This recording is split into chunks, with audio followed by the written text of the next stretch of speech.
সাহাবী বলে, ইয়া রাসূলুল্লাহ, আমার তো মন চায় সুন্দর কাপড় পরতে, সুন্দর পোশাক, সুন্দর খাবার, সুন্দর বাড়ি গাড়ি, এগুলো আমি করি, কিন্তু আবার করি না যে অহংকার হয়ে যায় কিনা।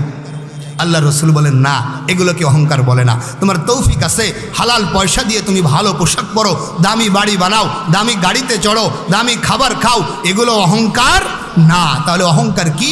আল্লাহ রসুল বলেন, আল কিবরু বাতারুল হক্কি ওয়া গামতুন নাস।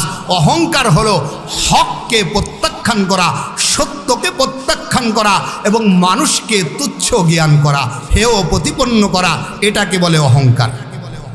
এতক্ষণ যে আপনাদের সামনে বললাম, এগুলো হক না হক না? সত্য কি সত্য না? কথা বলেন। আল্লাহর পক্ষ থেকে যা আসছে, আল্লাহ রসুলের পক্ষ থেকে যা আসছে, এই সব সত্য। এই সত্যকে প্রত্যাখ্যান করা, এটা হলো অহংকার। এবং মানুষকে তুচ্ছতাচ্ছিল্য, আমি সব বুঝি, আমি টাকাওয়ালা হয়েছি না, পোলা দুইটা বিদেশে থাকে, আগে সবাই ডাকতো শামু শামু, পোলা দুইটা ইতালি যাওয়ার পরে এখন উনি মাতুব্বার হয়েছে শামসুল হক চৌধুরী, আছে না নাই?